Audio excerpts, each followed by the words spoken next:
parties in the Bahamas. Love 97 FM.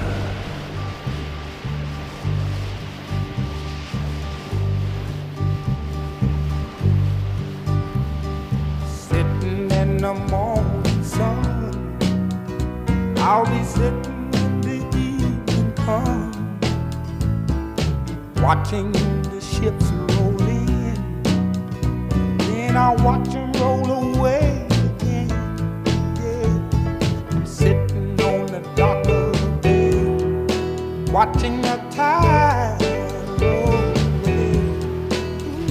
Just sitting on the dock of the bay, wasting time.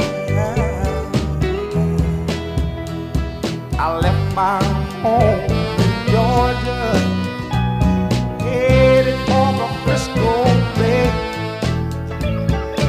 I've had nothing to live for, look like nothing's gonna come my way. So I'm just gonna sit on the dock of the bay, watching the tide roll away. Sitting on the dock of the bay, wasting time.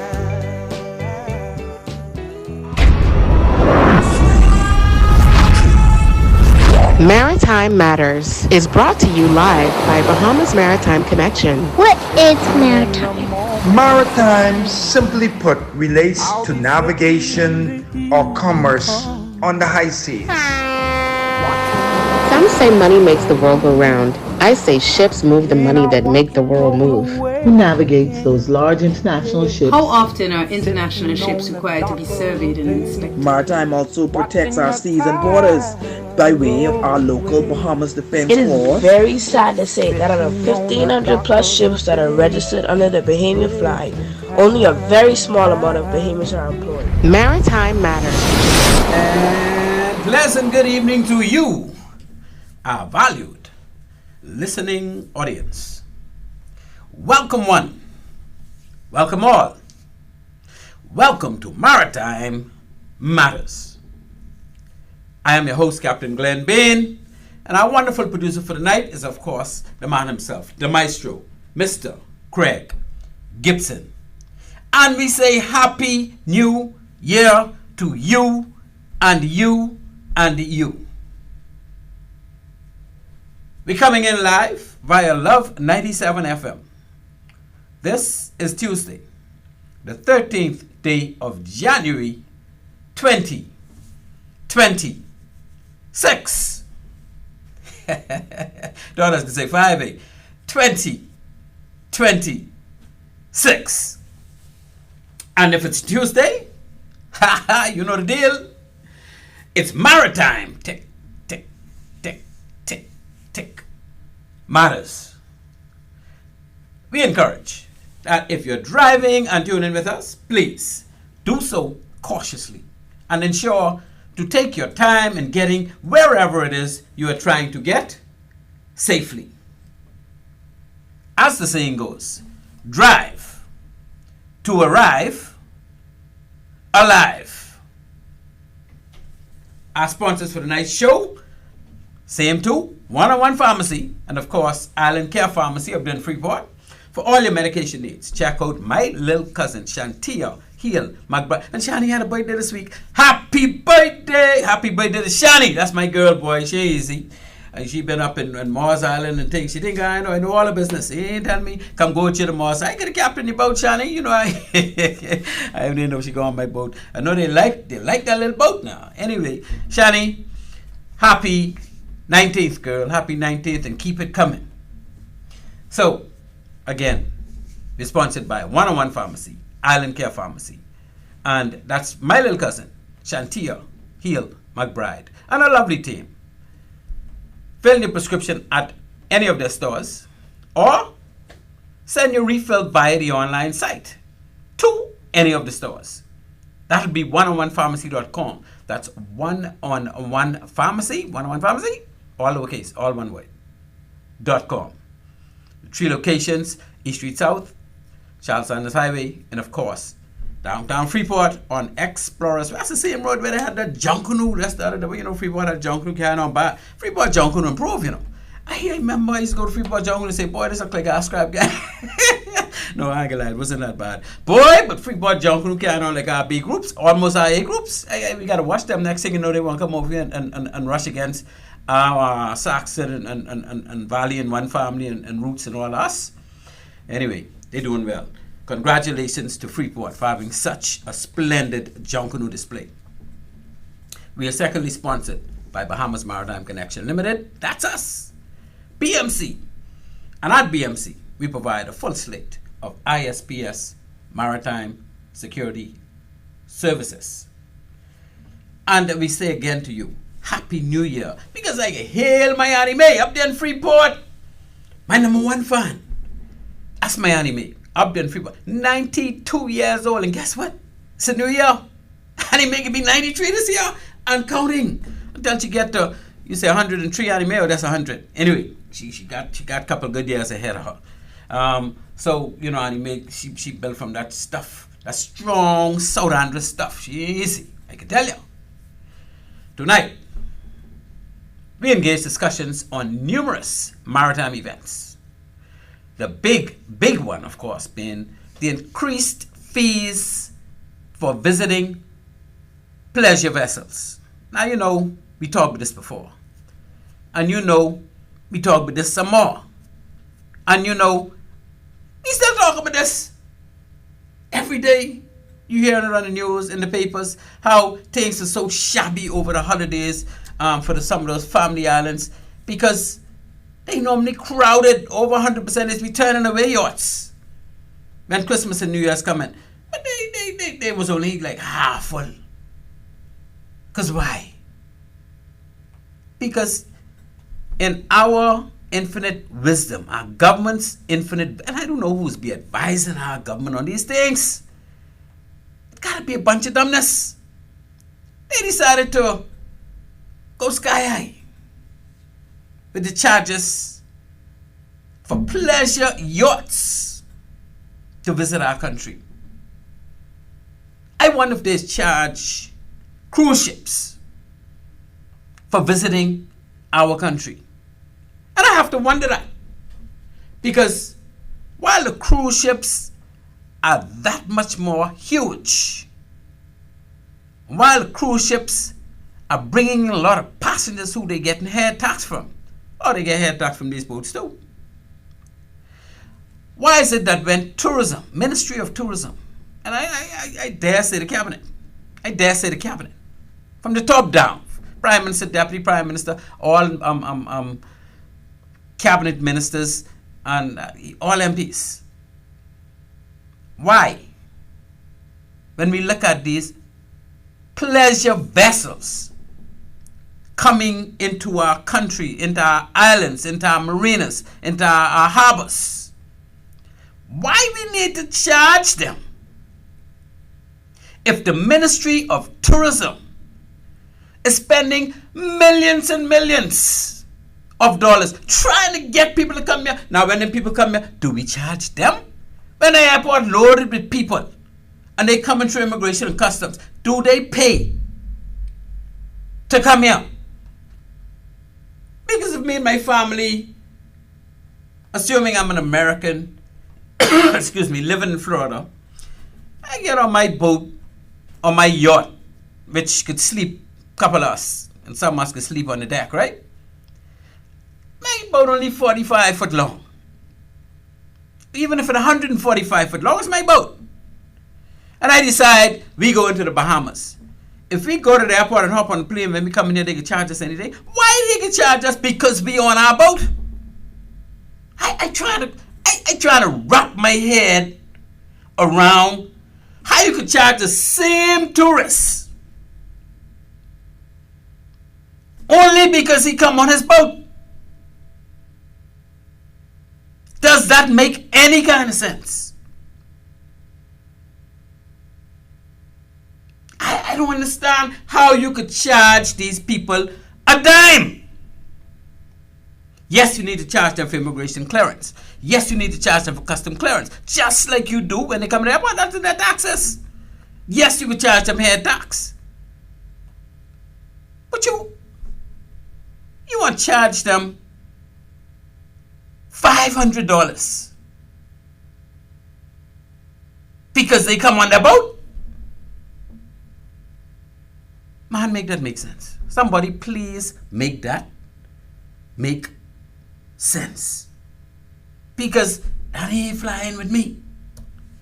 And I keep asking a question. Why, because this person come on the boat, they gotta pay a fee? You're supposed to be encouraging the whole of Florida to bring their boat. Because this is what keeping our family islands going. You see, we sit in Nassau and we in a closed shell, you know. And I only know because I used to be on the fence force. And I used to see all these yachts anchored off and in the marina slips and moving in and out and moving through the whole country and moving beyond the country into the Eastern Caribbean, to Hispaniola and I don't think these go to Cuba too tough, right? But they moving through Puerto Rico, Puerto Plata, they going through the whole chain all the way down to Trinidad and Tobago. You know, Trinidad and Tobago right down there, almost in Guyana, not Guyana, almost in Venezuela. They almost touch it. You could actually almost throw a rock from Trinidad to Venezuela.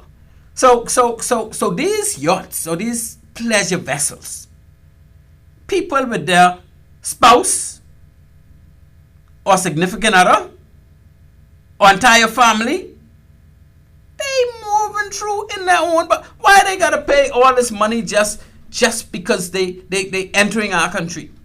And that's the only time you gotta pay is if you're on your boat. You ain't gotta pay if you come in your plane for entering. I don't understand it. Anyway,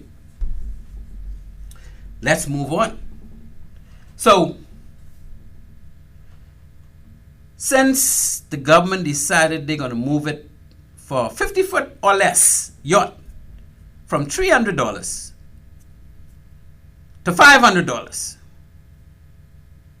Them fellas ain't like that. They be like, hold on, that 300 was a little tough for me, you know. But I did it. But they getting up on it and I get to visit their country and spend money in their country. So what happened now? Oh, we got a phone call. I'm Mr. Producer. Caller, you on line 1. Hello, Maritime Matters. Yes, sir. Good afternoon, Captain Brent. My good buddy. All is well, my friend. All is well. Happy New Year to you, man. And yours. Well, Happy New Year, my brother. And all the best to you and yours. But I must help you out here because I'm not sure whether or not you are this industry, you're delusioned by the rhetoric. Right? You need to tell me what you could let me know what I don't know, because I will help you. Go ahead, my friend. I will help you. You see, you make the point about these people being charged, right? Yes. You have a country like the Bahamas, over 100,000 square miles of land and sea area, right? And that 100,000 square miles of land and sea area requires managing. It requires people come and pollute. People come and destroy reef systems when they drop anchor. People come and take huge amount of fishery resources from the marine environment. And I can tell you, because I am intimately... Before you get to that part where you take... Did I mention anything about fishing yet? You see, you need to know where I'm coming from with this. I am talking about would they pay to come here, even if they ain't touch no fish. But even if they don't touch the fish. Yeah. Are they going to go? If they don't go into marina, they go into an anchorage. But what's wrong with ships anchor all over? Ships are designed to anchor. No, everywhere around the world. No, but you need to set up your no anchorage zone so they don't anchor in those zones. No, everywhere around the world where yachts go. There are fees that they go to Europe. No. That's not true. When yachts anchor, now if they use a mooring. What offer? If they use a mooring, man, I've been on yachts around France and whatnot. You don't tell me about it. Now I don't know if you've been, but I've been. They pay. They do not pay the anchor. Right, and they have to pay for garbage, disposal. You're supposed to pay for garbage, and when they said go in the hotel, garbage being paid for. The point that I'm making. Well, you need to make that. Listen, yes. Listen. I'm listening, and I'm listening good. The point that I'm making is very simple, right? Over the many years, when you mentioned about the marinas being empty and kind of stuff, I'm not sure whether or not I personally would have gone to, say, Atlantis Marina during the Christmas season. And I asked... You know, Atlantis Marina is not a typical marina in this country. I personally would have also gone to Albany. You're talking about high-end marinas. They are not the typical marina in this country. But let me make your point. Yeah, but your point got to be clear. It can't be all wobble up like that. You can make your point about the marinas being empty, and then it ain't my point now. That's in the papers. This ain't Glenn Bain. Hold on, that ain't Glenn Bain opinion. This is in our newspapers. Then where did this information come from? It's in our newspapers from the people who own marinas and whatnot. But you gotta keep up with the time. No. It ain't in the newspapers. I do not believe that. The boats, the yachties are going anywhere other than filling boats to come to really and truly to the Bahamas. No, they're 40% down. The marinas is only half full over the holiday. All this in the papers. I read this. I researched this. That's how I know. Marinas. What marinas? The marinas in Abaco, Hopetown, what I want to name, Marshaba, Greentail Key, the Valentine Marina in Bryland. There's some marinas. Hold on, I was in Hopetown just before the Christmas, and the amount of boats I saw throughout the Abaco Keys and I don't know where this is. I believe that. So let me ask you a question. Were you there? Were you in that area during another Christmas of late? Pardon? Did you attend that area during another Christmas time of late to see the amount of boats but normally in those areas? I didn't go during to Hopetown during the Christmas. I went before the Christmas. I went on another project, right? But that area, the Abacos in general, to be honest, I've never seen this amount of boats in the Bahamas in all my days. So you're suggesting that these people who run these marinas are not telling the truth? Well, I put it to you. You got to put it to me because I know some of them get caught. I cannot call anyone a liar, but you shouldn't. All I'm saying, I can tell you if in fact your marina didn't have no boat. But that's what the papers say. Marina didn't have no boat. But Captain Brain, you can't say link that. I cannot link that in any way to any fees that were any increase in fees. Yeah, you could. These people, they know what comes there on an annual basis, and they're comparing it. Well, that's what they're doing. That's what they're saying in the papers. They're comparing it with what it normally be over the holidays. Listen to me. I cannot. I even got a call from Stanley Key. Why a marina didn't have no boats over the holidays? Yeah, I say they didn't have none. I say they were 40% less than they normally have. That's what the newspaper say. The broader picture, because I don't know why a particular marina didn't have any boats. Not a particular marina. They're looking at all. They have a marine association that is saying this. Glenn, I was a part of the marina association. So if they saying this, why you I'm knocking them and trying to make it look like they're not saying what it is. Of the association. My point is this. We have the fees associated with coming to the Bahamas and is minuscule. Well, it's like 5 times higher than every other country in this region. No. Let me make my point. I listen. Let me make my point. Yeah, you say it's minuscule, but you totally going in the wrong direction according to the facts. Minuscule when juxtaposed with the amount of from a charter perspective, the amount of money you will make off a charter. Hold on, man. Man, you can't do this, man. You can't do this. I am talking about pleasure vessels. Don't go to charter because I ain't going there yet. You can't do this. Okay, hold on. How you can talk about charter vessels when we're dealing with pleasure vessels? All right, I'll deal with pleasure craft. Please. The pleasure craft. They don't make one dime. I'll deal with pleasure craft only. Yeah, they don't make no money. The fees associated with, and I agree, I can speak slowly. I want you to. Fees that are associated with pleasure craft fishing in the Bahamas are minuscule compared to the amount of fisheries resources and compared to the amount of good time that they having to compare to the amount of damage that pleasure craft going to do to the reef system, compared to the amount of oil and garbage that's going to be dumped into into our marine environment that require attention. That's going. Let me just ask you. All right, I hear you, but let me ask you a question. If you'll allow me to ask you a question. And so the point I'm trying to make is this: from my own experience. Yeah. From my own experience, most vessels, particularly the less than 150 footers, most of them, with the vast majority of them, are being built for the Bahamas, to come and run around the Bahamas. Even the ones that's over 150, between 150 and 200, thereabouts, built for winters in the Med or summers in the Med, and then the Caribbean region, in particular, the Bahamas, right?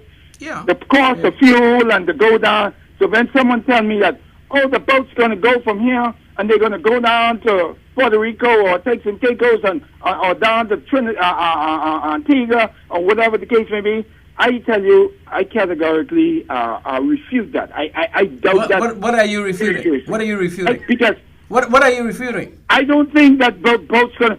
But I think the boats that have desire to go to, say, St. Bart's for the New Year's, they will always go to St. Bart's for the New Year's because that's like a tradition, right?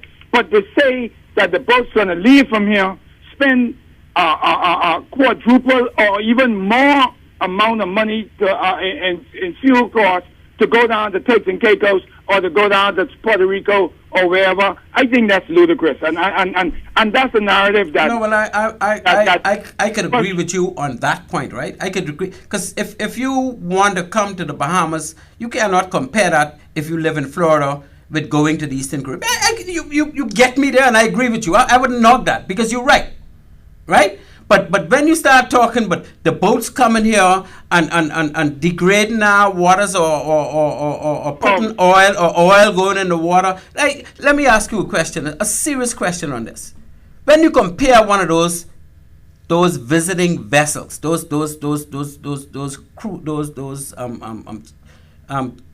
not charter vessels, the pleasure vessels that we see all the time, right? And I know you've been on plenty of them just like me, right?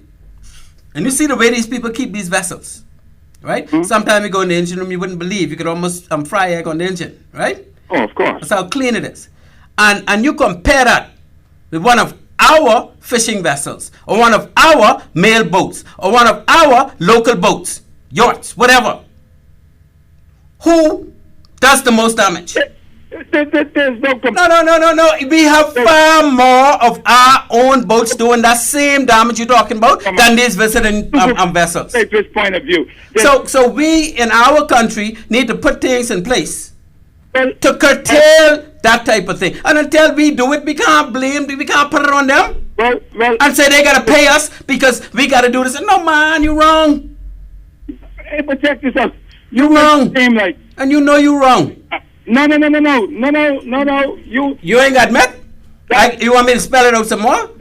No, sir. That example that you gave, that don't fly. So that ain't the truth? Is that not the truth? Decide to keep your house dirty. If you decide to keep your house dirty, and you don't clean your place, but then you go from there. And the same standard you apply to your work environment in, say, Holiday Inn or Comfort Suites or Atlantis, that's not going to fly either because how you keep your place, that's on you. Yeah, but if you keep your house dirty and I come to visit your house and your house dirty and my house clean, and when I leave your house, the neighbors look and say, boy, he must be dirty. He was in that dirty house. He can't be dirty like him. That ain't necessarily the case. We also need money. But that's not the case, though. Education. Because I visit your dirty house don't mean I am also dirty. That's exactly why we need to charge the fund. We need to charge because at the end of the day... No, you don't need to charge. We are a tourism destination, Herbie. Hold on, but you got to let me talk, though. But you're forgetting so much things. We're going to educate our brothers and sisters that, hey, you got to keep your house. You got to get your house in order. Yes, that's a conversation we need to have. I'm not disputing that. that our fishing boats and our mail boats and a lot of vessels do a lot of damage. Yeah, so why you throwing rock if your house made out of glass? No. You can't do that. You wrong. But we have to look at this thing. No, we can't throw the blame on the visitor, man. No. Get ourselves in order and the visitor could fall in line. Glenn, they got people. Now what? Okay. Let's look at what you're talking about. What oil you think these people are putting in the water? What garbage you think these people are putting in the water? Man, you know they don't do that. And they fishing commercially every day. But they ain't supposed to fishing at all. I don't agree with the fishing thing. That's why I tell you I ain't get there yet. I don't think no visitor should come in no boat in this country and be allowed to fish. Buy your fish if you want it. Let us do the fishing. That's my position. So you Ivan ain't get down here good yet to tell you what I thinking, and you jump into fishing and you jump into chariots. Man, let me give me a chance. I have to let you know, because this whole business of the boaters going, the boaters aren't going anywhere. That's only some. Well, I'm not saying the boaters have gone somewhere. All I'm saying is we should not which is called it when American coming in the shops put up all which is called that thing? Price gouging. We should not gouge these people because hold on. Listen to me. How much money do you think our Ministry of Tourism spend trying to get people in this country? Well, they spend millions. Okay, so they spending millions to get people here. When them people come in here, do they charge them? No. So why they get charged to say who come by boat? Man, that can't make no sense, man. Listen, if the government of Bahamas paying up to $20-something million in promotional fees to get people to come here, right? You want them to come here. Now, why are you gonna charge them if they come in here on their own? We need to, because when they come here, they're getting something. Everybody getting something when they come here. They said to the airport, you think they coming here and they ain't getting nothing? With them. All them getting, but you ain't charging them. Why you ain't charging the set who coming through the airport? They getting something. They ain't get no beach. They can't find no beach like what we have. Every cruise ship, every tourist who comes to the Bahamas, isn't there a head tax or something? But the set on the boat pay that head tax too. That's an addition now. Everybody pay that. Yeah. No, but I'm saying if you come by boat, if you have your own boat, environment that's very fragile. If you have your own boat, environment that's very fragile. This environment is fragile and got plenty more boats before you reach, right? Those people, they live in. No, man. You think Florida environment is not fragile? Plenty money to keep it pristine, clean, green, and pristine for all the boaters that use it. Some of which abuse it. So which money you or this government that spend on keeping the sea from getting in the kind of way what these vessels could cause? No, tell me, because I don't know. I lost. I'm glad you asked. Well, I want you to give me one thing to spend it on. Hold on, Cap. I'm glad you asked a question, because that is indeed the most salient point. We don't spend a quarter of what we need to spend to educate not only Bahamians but also our guests on how to keep our environment clean, green, and pristine. Brother Bean, these people live in Florida, and where they live, they have rules and regulations beyond us. They know what it is to keep the environment, and they come and they teach us. They could teach us how to keep our environment the way it's supposed to be. I don't know. You're supposed to know these things. From my vantage point, you're supposed to know these things. From my, let me down, man. All the folks who come here, and you are a boat owner. Things like those fees, in my opinion, and from what I know about boaters and their capacity to pay, they have the capacity to pay. Man, you don't charge somebody for what they have. Come on, man. You want tourists come to your country. You know how much these family islands depend on these boats? We have a product. This marine environment. No. The family islands depend on these boats to make their couple dollars. You see, you live in the city and I live in the city, but you've been all around the Bahamas like me. I am very surprised that you would say, for these people to go to the family islands, they need to pay. Man, you wrong. Yeah, we selling a vacation experience. We're not selling anything. And we're not selling anything. Because that same thing we selling to the people who come by the airport and they not paying. And in order to maintain that particular... We sell it to the people who come on the cruise ship and they not paying. So no, you can't target, you can't single out, the fella because he have a little boat. I commend the government. I commend the government on their attempt to finally look and see. Yeah, you just commend the government on everything. That's your problem. You just commend the government on everything. You ain't never think the government doing nothing wrong. Property tax. That's a problem. I commend the government for that. Yes, sir. And you continue to commending the government for doing foolishness. That there, whoever advise you must be one of them advisors. Whoever advised the government on that, oh man, that's some dumbness. That's some dumbness. I would like to know who advised the government to go up on those fees. Boy, hey, no one ever asked me a question, right? I would like to know who advised the government, because that is a whole heap of dumbness. I don't understand how the government could even fall for that. If they are, we have this you're saying. I think that's one of your boys, you know. This is a scare tactic you guys are using. We know what we have in terms of our local resource, and in order because you have something don't mean you must what I wear this again? And guess what? You must gouge. No, you don't gouge. They're your people who you spending money to come here. Let them come here and feel good. You spending money for them to come here. Glenn, you talking about in the industry. You talking in the industry where if you bring your family. I pay to carry my... If I carry my family to Turks and Caicos Island right now on a boat. I pay to take my family on vacation every year. No, I say if I take my family, I rent one yacht, and I go to Turks and Caicos Island, or I go across to Hispaniola, or I go to Puerto Rico. You think I'm looking to pay any bunch of money that's to visit them? Hold on, that's what you ain't looking for, but you will pay. That's the guarantee. You ain't gonna pay the kind of money we charging. Yeah, I have the list. When I pay to carry my family on vacation every year, I must pay, right? But brother, everybody pays when they go. Hold on, stick a pen. You go to the airport. You spend $10 for a can of soda, right? You go to New York. You might spend $20 for a can of soda. Yeah, that's because you just want to go big time. I was going to food store and get mine. No. I was going to food store and get mine. I don't think You go and you try to get a place to lay your head. You can spend for that.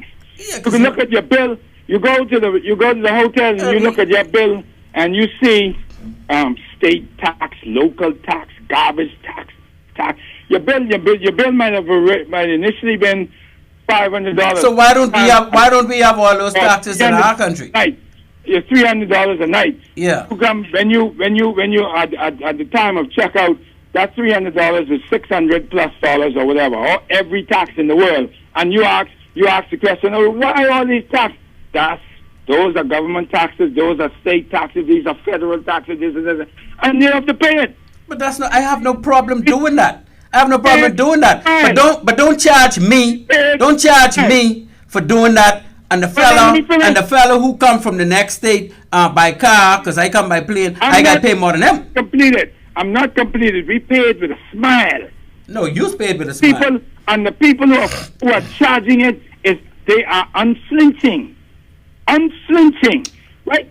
So we have a product here called the marine environment, the 100,000 square miles of land and sea area that we must protect. We also have to educate lots and lots of Bahamians, lots and lots of our visitors of how important the environment is and how it would impact their coming and going have on the marine environment. You're running on with things that don't matter, right? Then of course, you're talking about people who come from environment that are accustomed to rules and regulations. Now we got some others on a daily basis who raping this marine environment. As a matter of fact, I believe that the government should move forward and tax all the YouTubers who making millions of dollars coming to the Bahamas on their boat, making YouTube videos, and that's a little that you might seem extreme to you. But I don't know how much money the government paying. I don't know how much money the government paying to have YouTube available to them. You have to pay to use these various sets. Like Tyler Perry got his set in Atlanta when there's a movie made and someone want to use his set, you have to pay for it. You come in here every day. You in a commercial operation, making money off of the Bahamas, catching, utilizing our marine resources and fishery resources, and making money off it. And so I think that there should be a cost for that as well. Well, I have no issues with you charging. No, I have no issues with you charging for that. I have no issues with you charging for that. But when a family come, just to cruise our waters, and they ain't making no money, they ain't doing none of those things you're talking about. Why you gonna make them pay all this? No, they're not making no money. Hey, listen to me. Any private boat, could, when they anchor in next summer, dive overboard and pick up 20 lobsters. No, because they could do that. It's because we allowing them to do that. Now that they're the things I have in here to tell the people we need to cut out. See, I reached my agenda yet, and I'm glad you bring that up. But you get that. I'm glad you bring that up. With that talk, because that rhetoric, I don't know where that came from. But in my travels, and I travel extensively throughout this Caribbean region, I don't see this mass exodus that you are referring to. But I refer to a mass exodus. And hold on. Did I refer to a mass exodus? When did I refer to a mass exodus? Come to the islands, to the marina in the islands. You read that in the papers. It is in the papers. What you want me to do if it in the papers? You want me to say the intro? Maybe the level. Do you want me to say that the Marine Association is not telling the truth? I am not going to do that. Now, if you want to do that, you could do that. But if you are not informed, because you didn't go and read the paper, you can't blame me. I can tell you why your regular customers didn't support you. That ain't the point. The point is it's in the papers, and the people who are affected are making complaints about it. It ain't Glenn Bain making complaints, right? And I want you to know I'm with them because this should not be happening. My assertion is that the complaints are baseless and without merit. Okay, you that's your opinion, and again, you are entitled to that. Yes, man. You are but you're entitled to that. I mean, if that's how you feel, that's fine. I also want to say that. See, you don't feel what these people feeling, so you could say anything. That's what you say. Obviously, you don't feel it, because if you feel it, you woun't be carrying on like that. But listen to me. I also want to say that we need to, as a country, we need to close a lot of the loopholes that exist, particularly as it relates to boating in this country. And but I preaching that every show, though. Right. And in order to spread the message, we need money to do that. What loopholes you talking about? Because I preaching that every show. Now you may be talking about something I know about. Huh? In order to educate our guests, we need money to do that. In order to educate our local citizenry, we need money to do that. Right? It cannot be that the government of the Bahamas decides to tax me to put something on television that's costing them a couple $1 million, and advertising that says be particularly concerned and not to take this as the catch, educate the foreigners and the locals about catch limits and about anchoring and the destruction of the reef system, and I have to pay for that. The government need to raise the funds for that. I don't think when you travel and you travel extensively, I don't think when you travel and you go to a country and you see a promotion on television saying, advising you as a guest, look out for this. I don't think you pay for that. I do not think you pay for that. I think that was paid for before you even got to that country. So why you want our guests? Why you want our guests to pay for something that we should be paying for? And local tax. No, but why would you want our guests to pay for something you should be paying for? Who pays for it when you see on your bill state tax and local tax and that? But those taxes, most Americans pay those taxes that we have the benefit of when we go in the mall and stuff in the States. You know this.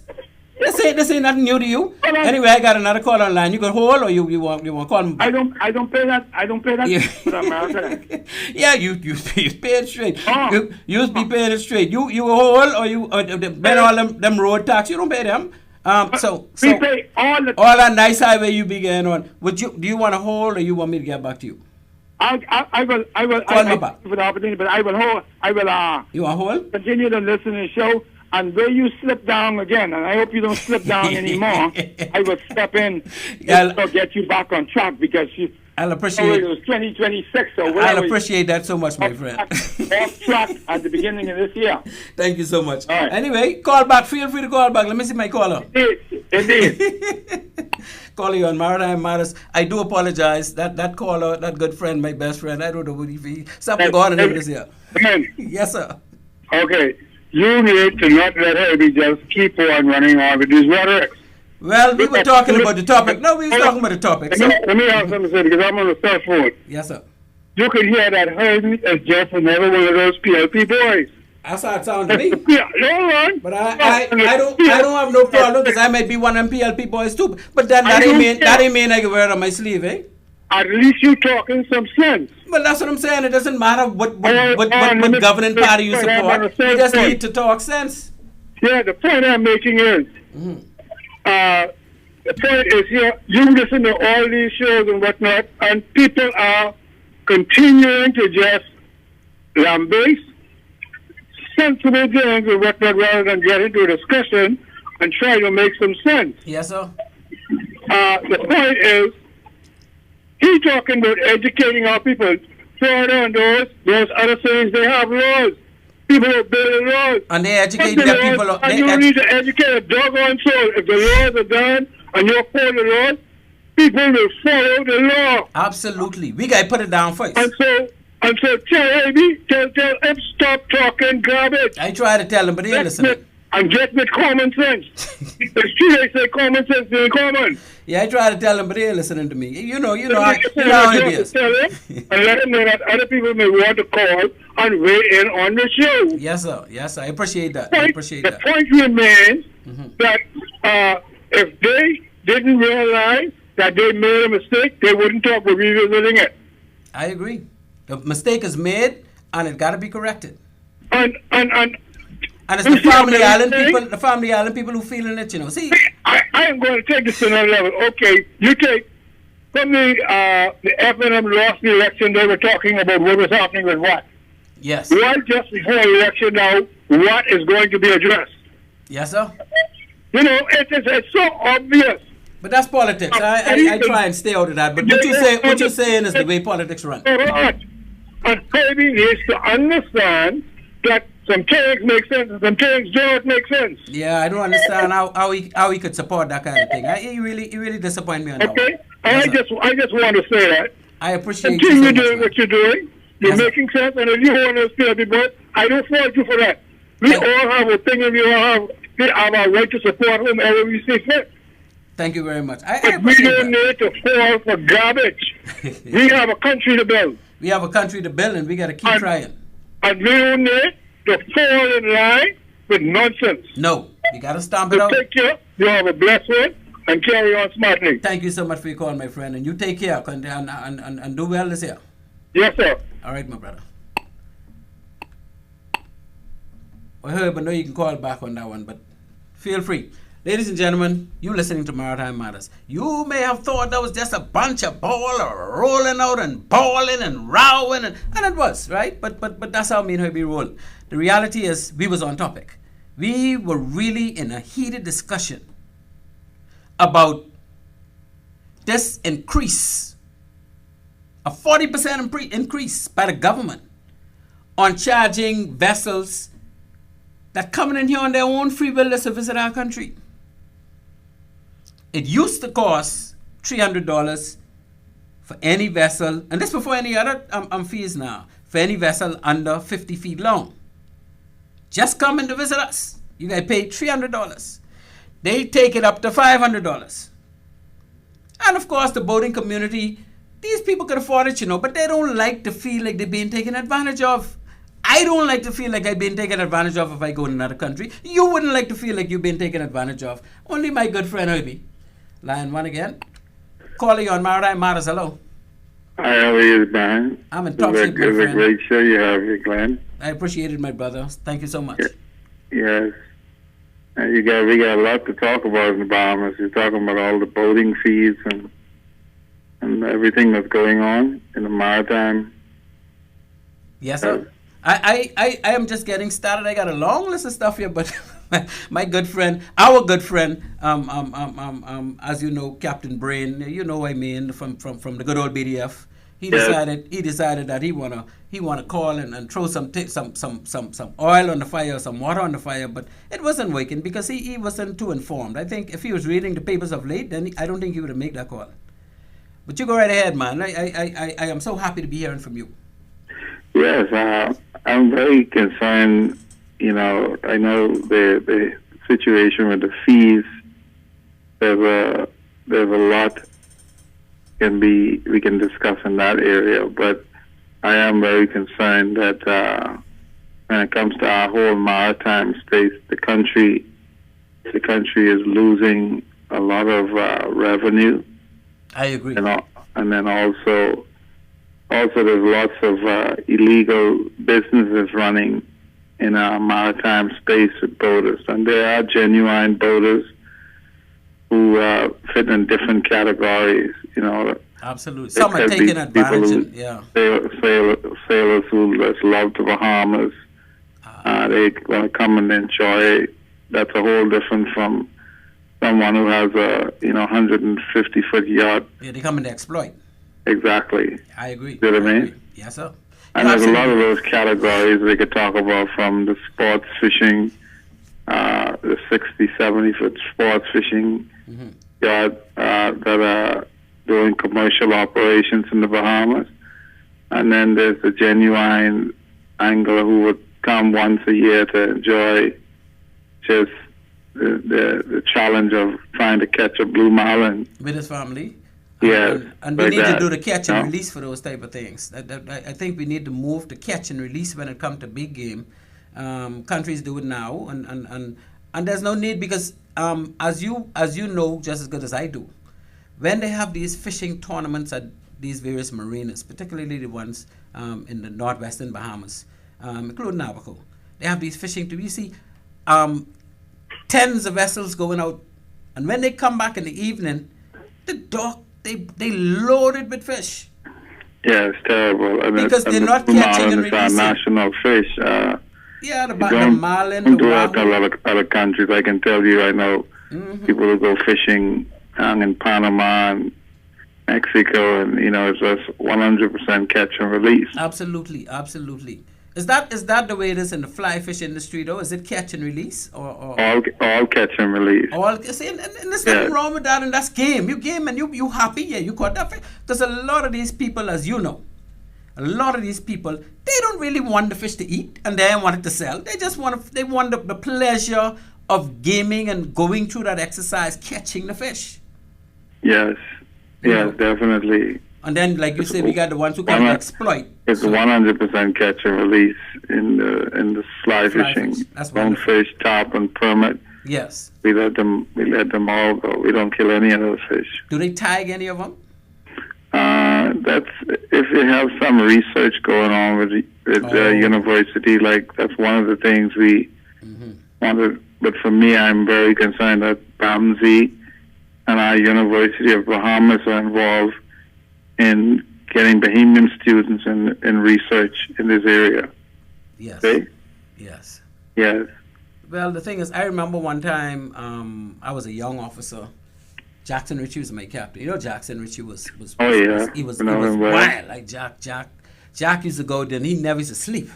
So we went to Kesal. We was on the Kesal banks, and we ended up bringing in 4 vessels one time for overfishing. And I'm talking about yachts, speedboats, cigarettes, you name it. They were not all together, but we rounded them up. And we bought them from Kesal to Nassau, and they got charged. And I remember even in the Bimini chain, many times we'd come across some Cuban Americans in their boat, and they'll have like 5, 6 big coolers, and they'd be filling these coolers overnight and taking it back to Florida to sell. Yes. So this is the type of exploit. Same thing around Great Isaacs and I wouldn't talk about McNilla Shoal. But these things still happen. I remember we was up McNilla Shoal in the Yellow Elder. I was on that 20 millimeter gun, and I almost sure we shoot somebody in that boat we was chasing, right? Because, you know, the 108s could do 35 knots. Yes. So we had, it took them a while to get away, but we could have gotten our 20 millimeter up and going. And between me and Peter Patton, may his soul rest in peace, boy, sure we hit somebody in that, but they wouldn't stop. Because, you know, they know what they were doing. They always come in the daytime, sometime early in the morning, sometime in the evening, and they fish their coolers full, and then they go back to Florida and sell the fish. And these are some of the things that we have to contend with. But again, as you said, we have to weigh that against the people who ain't coming here to do that. Because the majority of the people are clean. They come to have fun with their family, to get away from home sometimes, spend a week, or they come for the summer and spend a month, and they just moving through the islands, because most of them don't want to be in Nassau. You're absolutely right, and a lot of it too, to see, as a country, we have to keep up with the changing trends with technology and how all of those things impact the maritime sector, because you have people who come to the Bahamas and they are engaging in fishing in our waters. The content creators, and you'll see it up on their YouTube channel. Absolutely. They're making money off it. It's a business. It's a business. And then they got vessels that come here to do charters. And some of those, you can, if a vessel is 70 foot long, you know that charter costs more than $70,000 a week. And they could be here for 3-4 weeks, right? So the thing is, we have a yacht charter rules to capture that. And the yacht charter rules that direct and dictate that 4% back in the day when I was the deputy port director of that charter goes to the government. And since then, that has been moved where the government put 10% VAT on it.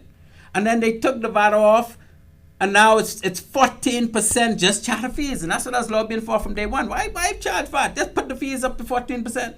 In Europe, the fees just be like 18 to 22%. And their waters can't be nowhere near as good as ours to charter in. But the thing is, we have to make them pay their fair share because they're making money out of our waters.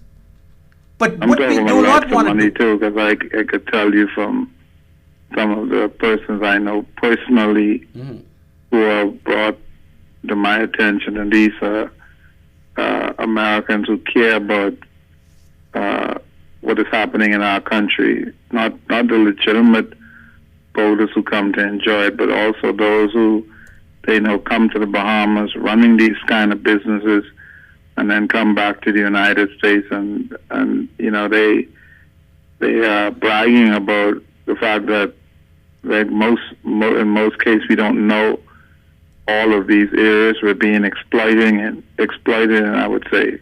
Absolutely.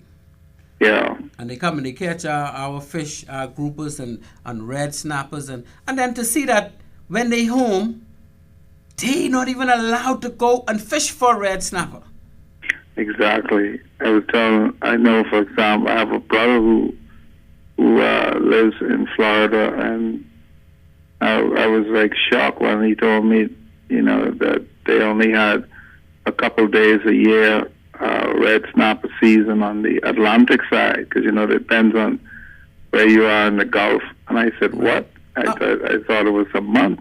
They don't even have a month. They don't even have a month out of the year to be able to catch red snapper or fish for red snapper. Not even 1 month of the year. He said they have 2 days. Sometimes you could get 4 days of the year, but he said when you go out, you're only allowed to catch 1 fish per person. And every other time, it's illegal. That's what I'm talking about. And those same people who come to the Bahamas and clear house, because we allow them to have what you call fishing permits. 7 days a week, yeah. We allow them to have fishing permits. They fish till they tired. I don't know why not this government, this country, because this is going on from I was in Defense Force, allow these pleasure vessels to have fishing permits. Fishing should be reserved for Bahamians only. If you want to eat fish when you're in this country, then you buy it from a Bahamian. Now, if you here on your yacht we may curtail the law to say, okay, you could fish so long as you ain't got nothing in the freezer. You can only eat what you catch. You can't put nothing in the freezer because we ain't want you stocking up on no fish from us. That's another thing you mentioned there. I could tell you for a fact, one of the guys who were on the board with me, he talked about how, these guys come into Cat Island. It looks like sports fishing yacht from the outside, and they have it outfitted with all kind of freezers on the inside. Wow, they're real commercial fishing vessels. Yes, and they would come there during the different peak seasons for mahi, for wahoo, tuna, and they would be getting thousands of pounds of fish, and they fillet them up, stock them up, and then they go back to the United States. Commercial sales. Commercial. And the thing is, I don't know. See, you and I was on the defense force, and yes. They were very. I can count. I was a boat captain from the time I reached until I left, right? Yes. And very, very few times a representative from the Ministry of Fishery would come down and let us know what's going on. See, just like how you say that person could have told you that they're now outfitting these yachts to be commercial fishing vessels, but on the outside you'll think it's a yacht. Defense Force needs to know that, because while they're out there patrolling, these are some of the things they need to be aware of, so that when they do come across vessels, and one thing I could say about my friend Captain Brain, right? He and I worked together for at least 2 years, right? We were very close, and we were very, very productive. So when you see us pull up in a harbor, we'll go in Elizabeth Harbor, and we'll put that inflatable in the water, and every vessel in that harbor will be searched. Because you never know. Sometimes these boats come in harbor and they're dirty. And many times we'd have found weapons, and we didn't find much drugs on them sailboats and whatnot. But you'd be surprised, and the Defense Force, I know a lot of Defense Force boat captains. They would go in these ports and they would not even put the inflatable in the water. They wouldn't check one vessel, and they're in there for 2 days. I'm glad you mentioned Elizabeth Harbor, because when I was on Defense Force, I remember going down there where the bottom Elizabeth Harbor was dead because of the severe pollution issues they were facing from back there. Because, the way the environment is, if you have so many boats just dumping their sewage into an area concentrated like that, it's just serious issues. Now, we take for granted the environmental impact of all of this stuff being dumped in our environment. I could not believe when I went to the British Virgin Islands, and even though they have water the colors of the Bahamas, they had so much boats within a particular area that you could not even see the bottom because of the pollution. Yeah, that's exactly. See, and we're so fortunate in this country because most of our harbors, like Nassau Harbor, like Elizabeth Harbor, they actually flush based on what the tide is doing. They have a natural flushing. But when you go in Marsh Harbor, that do not flush. I remember even when I was in Defense Force, certain times that harbor used to be so stink. Exactly. Because those Marines are stuff, you can remember all of those vessels, and not only foreign vessels, all vessels, under 50 feet. They don't have reserve tanks that could hold that amount of flushing. So that stuff goes straight in the sea. Straight into the sea. And I saw it in Elizabeth Harbor. I could not believe that it got like that in our country. And that's ongoing. That was during the daytime. That happened day and night. Right. So it builds up. And it's a good thing they flush. They naturally flush because you have an inlet and an outlet, depending on what the tide is doing. Another thing I bring to your attention, they have these big tournaments at Chubb Key. Yep. And these were all these sports fishing yachts, Holloway's, Bertram. Oh, yeah. The 50, the 65 footers. And one morning I was fishing some anglers in my flats boat. And I kid you not, I count maybe about 35 styrofoam coffee cups that I picked up. Wow. They just throw the cups in the water? Well, yes, I'm going to tell you. And the anglers were so upset. I said to them, y'all just give me a few minutes. And I picked up 30-something styrofoam cups, and some of them where they were floating, you could see the fresh coffee Still in it. didn't get flushed yet. And I ran out to those yachts, and I said, how in the world y'all could be in such a beautiful environment and y'all just throwing the coffee cups, the styrofoam cups into the water? Yeah, and they know better. They knew better, but I wanted to make a point to them that, look, yeah, man, you have to. You can't come into our country and treat it this way. And the guests were the two anglers were very pleased that we went there because they had about 5 of them close together. Right. I don't know whether they were, just waiting before, they start whatever they were sports fish they were fishing for. Yeah, the tournament. But to see the lack of regard for our environment, they just drink the coffee and throw everything in the water. Yeah, and they got all kind of garbage on those yachts. Exactly that's my point. That's nasty. Yes. And you do have nasty people on some of these vessels. Yes. And they're not the owners. A lot of times, just that's just the crew, and they're not checking for that. If they look around and don't think nobody is aware of it, they just do it. Yeah, we have to control our waters as far as where vessels can anchor. We have to control our waters as far as where they could actually, because you don't want them. Now what has been happening, and I know I addressed this in a previous show, right?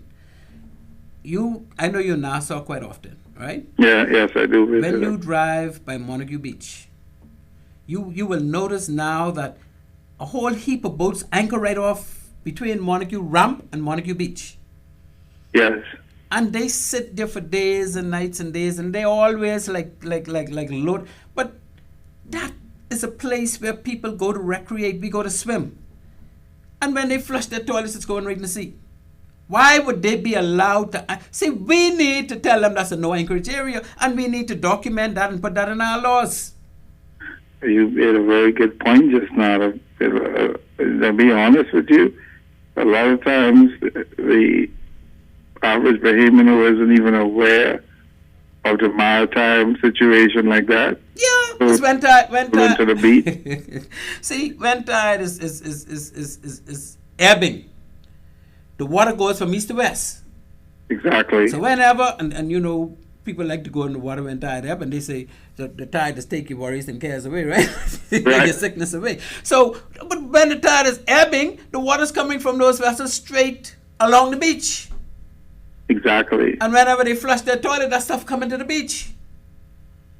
Yeah. So we need our authorities to understand, and I'm sure they should. Now, I'm not saying they probably just overlook it. To understand that those vessels should not be allowed to even anchor there because it's an environmental problem for swimmers. And it's as simple as that. Don't take for granted you're a very experienced captain, maritime expert.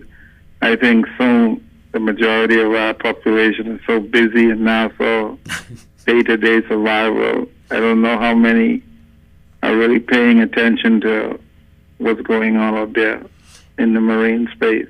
Yeah, but it's a few who are directly knowledgeable about these things, And then you sometimes have to wonder who's advising our government officials, because our government officials wouldn't know about these things. They won't. Most of them don't touch but all they should water have in years. People who could advise them.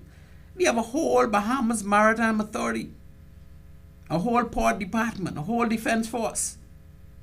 Exactly. Well, the government we shouldn't even have to advise the government. Like the defense force, they patrol these areas. They should have a concern, and they should say to the government, look, man, these boats are anchoring here. We need to put something in place, a sign or something, so they're not able to anchor there because they flush into toilets right there. Just like you talk about the issue of the boating fees, we could have done a much better job in educating the boaters.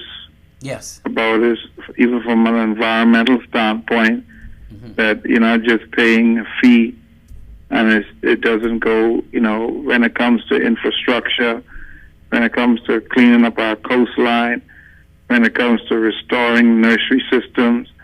There's many boaters out there who would be happy to contribute to improving our marine environment, even if we have the structures in place. Absolutely. To be able to do it. Like, I fish a lot of anglers who, they buy a duck license, and there's a button that they could contribute to restoring wetlands, or they could contribute to educational programs. So absolutely, we need to think out of the box when it comes to not just trying to collect some fees.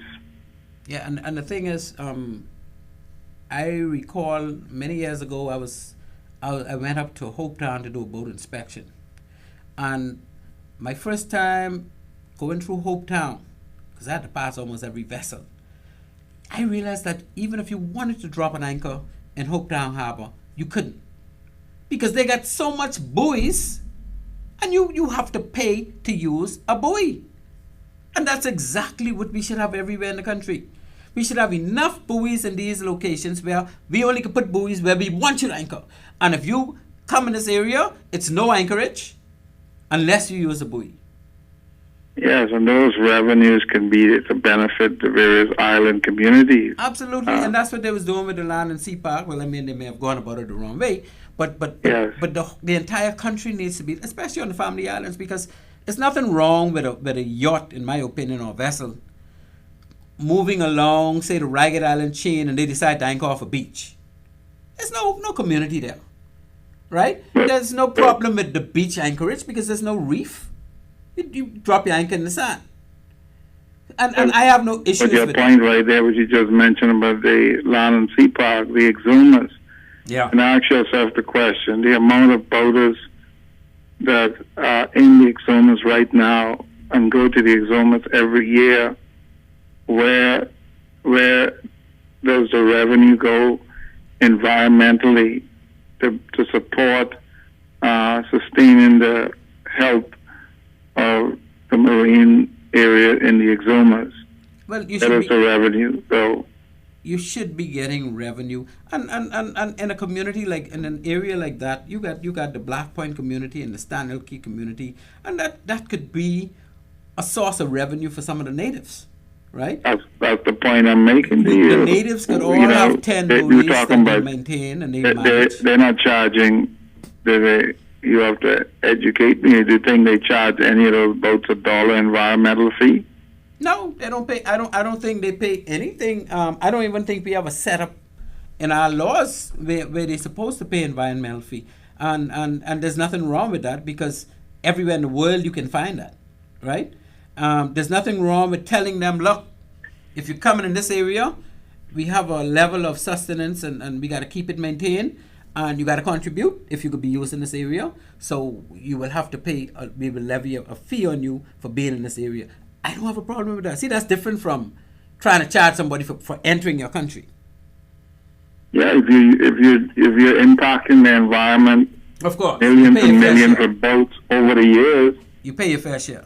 Yeah. Yeah. You know what I mean? Definitely. Yeah. So that's where we at. But again, there are two types of vessels that come into our country. We got pleasure vessels and we got commercial vessels. When it comes to a pleasure vessel, that's the vessel that really come here to visit and not to make a dime. They spending money because they need transportation. They come to your restaurants. They go to your food stores, especially on the family islands. And I tell you, these family islands, some of those communities, this is where their source of revenue come from, these vessels. Yes. Because there ain't nothing else going on these islands. It goes ashore to the local communities. It goes local community. You stop the Stanley Key, you stop the Black Point, you stop the Farmers Key, you stop in Elizabeth Harbor. You go across to the marina down by San Salvador. You go to Hawks Nest in Cat Island or Salt Pond in Long Island. You drop your hook because there ain't no reef around for you to damage. And then when you get your little dinghy and you go, sure, you got to find a food store. You want to go buy beers. You want to go shoot pool. You want to go watch a game. You know, and these people mix with the community, and some of them come so often, they actually know almost everybody in that settlement. But we have to look at it, our environment, much more than we do. We're not doing a good job, because all boaters coming into this country, just like you and I, we accumulate garbage. Yes, sir. You have to say, where does that garbage go at the end of the day? Absolutely. So I think all boaters should be paying an environmental fee. Mm-hmm. You look at coastlines throughout the country, 700 islands, 2,300 keys. Yep.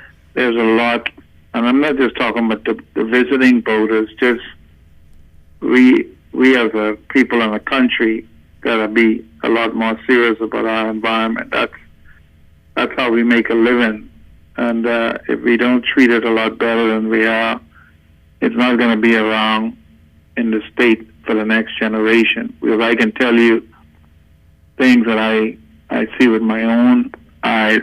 You know, when you're there as a guide, you're like a surveyor. You get to survey the marine space in slow motion. Yeah, because pulling the boat. On an average season, I would pull sometimes 700-800 miles in a season. When you accumulate how many days you're fishing, versus you can pull 2 miles a day, or you can pull 7-8 miles, depending on what you're fishing for. But when I look at the changes and talking to a lot of the elderly people, where they used to go and pick up conch and all of these things in certain areas, and then they can't do that anymore. We got to do a lot better job when it comes to our environment. Yeah, because most of the places like Florida, Dominican Republic, they fish their waters right out. They don't have any more fishery products to even get. They got to go so far. Same thing with Cuba. They got to go so far. That's why a lot of them try to come to the Bahamas and get on our flats. And you know this firsthand. The Defense Force officer. Absolutely. Cubans come here. Mm-hmm. The Dominicans come here. They come all the way from Honduras. Yep. They come from the United States. They fish their places out. And these are serious commercial. We're talking about the legal boaters, but you and I know there are many who are doing it illegally as well. Yes, sir. And that's why we gotta keep the eye out. But man, look, I thank you so much for calling. I want to thank you for your show you're doing. This is an important thing you're doing to educate our country. Appreciate you. I look forward to coming on your show and participating more, because it's very important what you're doing. You and I got to set up a show just for fly fishing. Yes, yeah, and a lot of things we touch on in the marine space. Yeah, they would come out. They would come out in badly needed, that we are not paying attention to, because some of the anglers have expressed to me that Prescott, I come here and I'm just shocked that we don't even pay an environmental fee. Yeah, because they know they're supposed to pay it. yeah. You do your research and see every tourist that go on a cruise ship to Belize is paying an environmental fee. Absolutely, and we need to get there. But we, like you say, we got to be the guardians of our inheritance for our generations to come. Yeah, let's put our heads together more and do some of this thing where we can impact our leaders to make these key decisions. I'm looking forward to it. Absolutely, my friend. Let's keep in touch. All right, keep up the positive work. All right. Yes, ladies and gentlemen, that's there's some. Oh, man, I don't know. The show is almost over. We only got less than 20 minutes left. Less than 20 minutes left, and we only had 2 calls. I don't want no more calls. But I know my boy Herbert Brain is going to call me one more time, because I just getting started, right? Let me just run over, because I don't have the time to do these things. We call it by numbers in the Defense Force. I don't have to do them by numbers as I really was intending to do. And then I have no problem with the show taking dives into areas deeper, because we went deeper into things that are on our agenda we need to cover. So let's go. Okay, we talk about the boats coming in.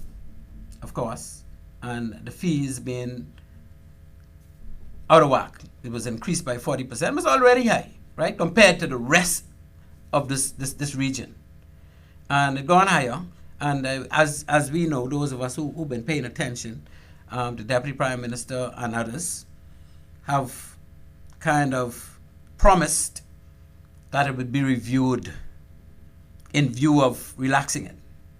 So we're all sitting and waiting, and hopefully by March that will happen. And the people will feel better. They wouldn't feel like they've been taken advantage of. And it's up to us to police the bad guys. Because most of them are good. But let's police the bad guys and weed them out. Just like we do in our general communities, eh? So we know that those fees went higher. Again, we're a tourism destination.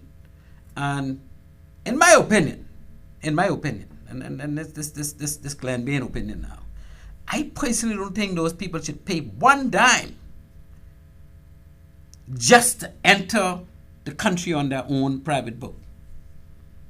They should pay what everybody else pay. You pay for your custom clearance, you pay for, and as far as that fishing permit that they also pay for, when you're giving somebody a permit, you're permitting them to fish your waters. I don't think it's worth it. I don't care if it was $5,000. We should not be giving our visitors the option to fish while they're here. Buy fish from our restaurants. Buy fish from our fishermen. But you don't go there and get your own fish. That's my view. I ain't changing that. And I hope that very soon, someday, this country would move away from giving fishing permits to visitors.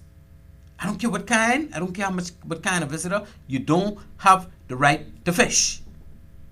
Just like how my good friend Prescott called and said that the fly fishing industry is catch and release only. Even when you have in these big time fishing tournament at Big Game Marina and like you said, Chub Key and Walker's Key and we know where this be. With that one name in Bryland, them too, all of them must have nice big fishing tournaments. But if you're on that dock when them boats come back, man, you gotta run from fish. So if they were catching and releasing, those fish would always be out there. Because Bahamians don't really do game fishing. And then we could make it illegal for Bahamians to game fish. Game fishing is catch and release only where there's Bahamian or foreigner. That's where this country needs to go. And no foreigner have the right to fish in these waters or dive in these waters or take any seafood from the seabed or from the waters that they could put in the freezer. Now you could have enough to cook for that day. But you ain't gonna put that in the freezer to me this for tomorrow or next week. Because now that leave the door open for you to pack your freezers, eh? So we need to research our laws and package them in a way that it makes sense for our country and our future generations. It ain't that important to collect that couple dollars because we want to give it a fishing permit and let these people go there and wreak havoc. Let them know and they will all know. Just like how we can't go to Florida and in our boat and then go fishing, because if you go there, you're breaking the law because they only allow you 4 days a year to fishing for red snapper or any kind of snapper. We could do it here too. They don't used to that. You can't fish if you're coming to visit our country on your own boat. You buy fish or you go to a restaurant and eat your fish. Or if you are in an area like Ragged Island or on and ain't much people just go down there, but some do, right? Then you're allowed to catch enough fish for one day, which means you don't have to put it in the freezer. Because if you check your freezer and it's half full of fish, you get locked up. And the defense force can enforce that if they make it law. I think that's the best way for us, right? So we ban fishing. Anchorage fees. Now you can imagine a boat is made and designed and have to carry an anchor. We need to map out this country so that we decide where you cannot drop your hook because we know we have reef to protect, or we have an area where people is go and we don't want you near these people. Excuse me, and then people off Long Wharf. They just see them sailboat or their anchor right, and they just go and they swim and they, you know, anytime you swim, you're taking water in your mouth and all that, right?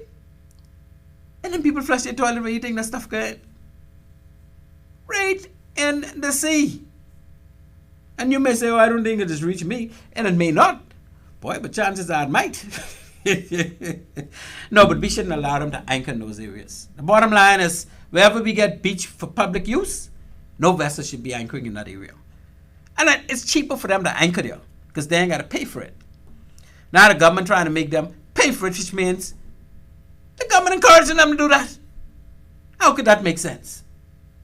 How could you encourage somebody to drop their hook in an area where it's environmentally dangerous for swimmers? Well, it may not be dangerous, but it's a health hazard. We don't want to see none of them near none of our beaches, eh? So let's clean up Nassau Harbor and go out and clean up all the other harbors. Especially that harbor called in Abaco there, Marsh Harbor. But got them big marinas up in there. That can't flush. So we got to be extremely concerned. First of all, you can't anchor in Marsh Harbor. Second of all, whatever marina you're going to, have bathroom facilities. So that you don't have to flush your toilet in the water. And I know they used to have problems with that in the past. And it used to smell bad. So these are some of the things we got to look for, eh? Let's, what they say, make it make sense? Let's make it make sense. Man, we're down to 10 minutes. Let me keep going. And then you have to ask, what about those charter vessels? Those vessels that are coming here, bringing passengers, and they mention in the pleasure vessel section that if they're carrying 3 or more passengers, how could a pleasure vessel carry any passenger? Once you're carrying a passenger, you are a passenger vessel. This ain't no solar ships where you need more than 12. No, it's domestic law. Once you have a passenger, you need a permit because you chartering. Passenger means that person is paying you to bring them and stay on your boat, and you're making money. Once you get a passenger, then we want 4%, we want the 14% out of that. And be allowing you to fish. And all the rest of that. But the charter yachts now don't have any provision in that rules to allow them to fish. But they still go there outside of that and buy a fishing permit. Because the charter yachts say any person on that vessel that's going to be doing scuba diving and not spear diving, scuba diving, you got to pay at least $50 per head in addition to your regular charter rates. That's what the book say, Glenn Bainey, right there. Now we go to port project for Mayaguana. And this is another thing I wanted to discuss. We got a project proposal on the table for Mayaguana. And I love to see Mayaguana with a project. In fact, any family island, especially in the southeast. You know, we call them the Foul Islands. Any one of them getting some kind of anchor project or any kind of project. Particularly projects with the sea, because that's what most of them got off anyhow, right? I'd love to see it. And I had to wonder, who is this global lead consultant?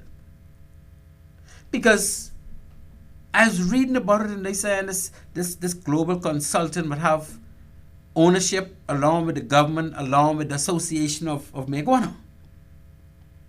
And I was like, okay, the government is us, the association is us, but it was this global lead, especially when I know that the owners of the Nassau cruise port or the controlling shareholders,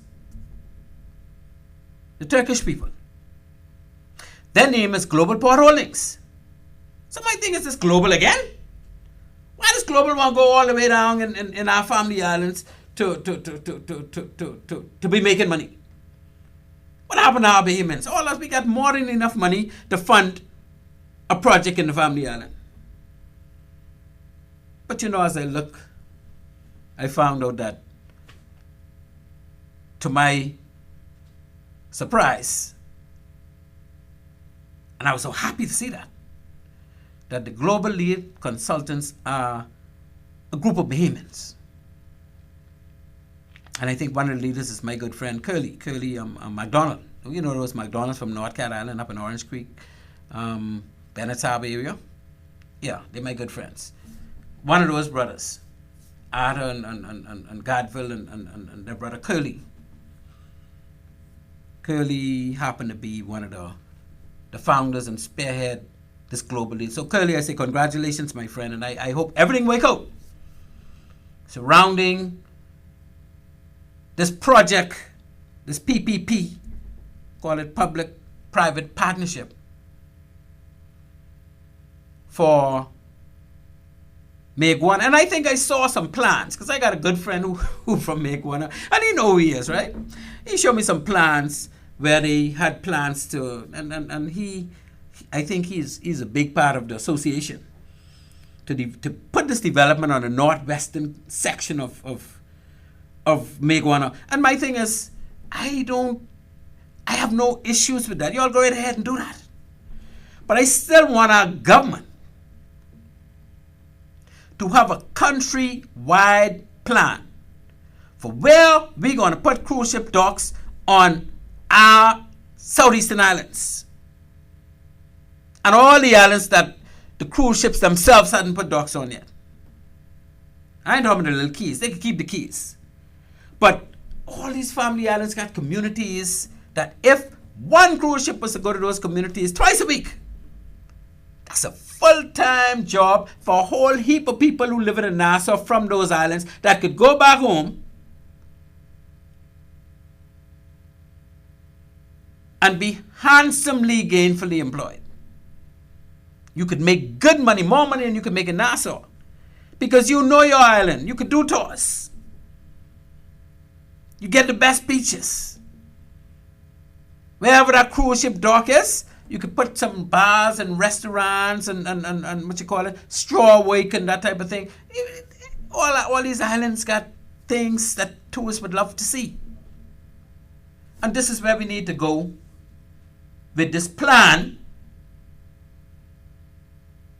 that could create employment, and it can cause the centralization of Nassau have a mass exodus back to the islands. And that's the song when the Maritime say, back to the island, boy. Back to the islands. And have gainful employment. Abaco, we said we could put one in Southwest Point, just up there south of Sandy Point. Andres, we could put a couple. We got Morgan's Bluff almost finished and ready to go. We could put one on Drake's Hill. We could find a way to put one outside of where the Crab Fest is beat out, that one in the middle there. Eleuthera. Well, Eleuthera got too much now, eh? Cat Island. Devil's Point. Perfect spot. If you could give the cruise ships permission to put a dock on Devil's Point right now, they will have that there before this year out. But we don't need them to do it. We have enough Bahamians from Cat Island with enough money where they could own that dock and hire people to run it. You can need line handlers. You can need tour drivers. You can need people with water sport equipment. Excuse me, you need so much things just for that one ship coming there. Exuma. Well, we said eastern side of Stocking Island because there ain't much places in Exuma. Maybe off Roker's Point somewhere you can get close enough, but you need to do some dredging, eh? But let's make it happen. Rumkey. Anywhere off Port Nelson could do. Acklands. We talk about Selena Point down there. On the western side. Come on, man. Perfect spot to put a dog because the ocean touching it. Crooked Island. Landrail Point always had the dog there. But a cruise ship dog they do. That's protected by the rest of the island from the easterly conditions. Long Island. Well, I know you can put it on Long Island.